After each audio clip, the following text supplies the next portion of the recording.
In this question, we have to prepare receipts and payment account of Sitara Club for the year ending on 31st March 2022.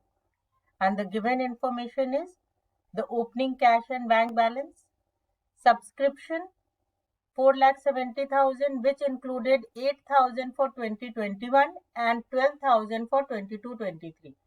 Irrespective of this हम पूरे subscription को इसी year में लेंगे, क्योंकि receipt and payment account पे जो amount actually receive हुआ होता है हम उसको रिकॉर्ड कर रहे होते हैं, यानी कैश बेसिस पे मेंटेन कर रहे होते हैं. इन्वेस्टमेंट परचेज कैपिटल एक्सपेंडिचर है, फिर भी आएगा. एंट्रेंस फीस रिसीव्ड भी आएगा. Sports material purchased, furniture purchase, sale of old furniture. यहाँ पे कॉस्ट गिवन है बट हमें उससे कोई मतलब नहीं है, हमें कोई प्रॉफिट या लॉस नहीं निकालना है. सेल करने से जो कैश इनफ्लो हुआ हमें सिर्फ वो रिकॉर्ड करना है. Municipal taxes, printing and stationery, sale of old sports material. General expenses 20,000, out of which 2,000 is yet to be paid. मतलब अभी तक इस 20,000 में से सिर्फ 18,000 ही पे हुए हैं, तो हम जो एक्चुअल अमाउंट पे हुआ है हम उसकी एंट्री करेंगे, यानी 18,000 की एंट्री करेंगे. Interest received, tournament expenses, salary paid, postage and courier.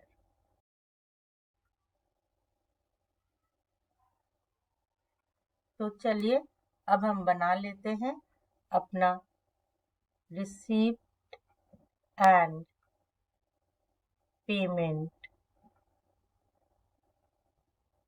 Account for 2021-22. जो डेबिट साइड होगी वो हमारी रिसीप्ट की साइड होगी, जो क्रेडिट साइड होगी वो हमारी पेमेंट्स की साइड होगी. ये हमारे अमाउंट का कॉलम हो गया और ये इधर अमाउंट का कॉलम हो गया. अब हम ओपनिंग बैलेंस एंट्री करेंगे, तो टू बैलेंस ब्रॉट डाउन, और बैलेंस ब्रॉट डाउन है हमारा 45,000. अब हम पहले सारे रिसीप्ट्स की एंट्री कर लेते हैं. तो टू सब्सक्रिप्शन, सब्सक्रिप्शन हमने जितना रिसीव किया है पूरा आएगा. किस साल के लिए क्या रिसीव किया उसका यहाँ कोई फर्क नहीं पड़ेगा, यानी 4,70,000 पूरा रिकॉर्ड करेंगे. टू एंट्रेंस फीस जो है हमारी 15,000. फिर to sale of furniture, furniture की क्या कॉस्ट थी, क्या उस पर प्रॉफिट या लॉस हुआ, हमें वो भी यहाँ नहीं रिकॉर्ड करना, हमें सिर्फ फर्नीचर को सेल करके जो अमाउंट आया है उसकी एंट्री करनी है.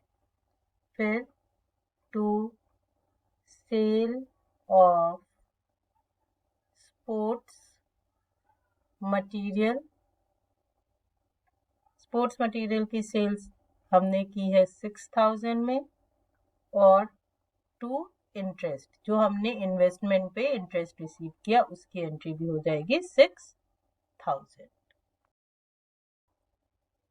अब हम सारे पेमेंट्स की एंट्री कर लेते हैं. तो बाय 12% इन्वेस्टमेंट, जो हमने इन्वेस्टमेंट परचेज करी है उसकी एंट्री आएगी, और वो हमने परचेज करी है 1,50,000 में. बाय स्पोर्ट्स मटेरियल, जो हमने स्पोर्ट्स मटेरियल परचेज किया 70,000. बाय फर्नीचर, जो हमने फर्नीचर परचेज किया है उसका अमाउंट दैट इज 80,000. जो हमारा म्यूनिसिपल टैक्स पे हो रहा है, म्यूनिसिपल टैक्स, वो म्यूनिसिपल टैक्स है 1,000 का. फिर बाय प्रिंटिंग एंड स्टेशनरी, और प्रिंटिंग एंड स्टेशनरी का अमाउंट है हमारा 24,000. Bye general expense, general expense में जो अमाउंट एक्चुअली पे हुआ है सिर्फ उतने की एंट्री होगी, यानी सिर्फ 18,000 की एंट्री होगी बाय टूर्नामेंट एक्सपेंस, और टूर्नामेंट एक्सपेंस हमारा आ जाएगा 72,000 बाय सैलरी, और सैलरी होगी हमारी 84,000। उसके बाद फिर हमारा बाय पोस्टेज एंड कोरियर्स, उसका अमाउंट है 2,000।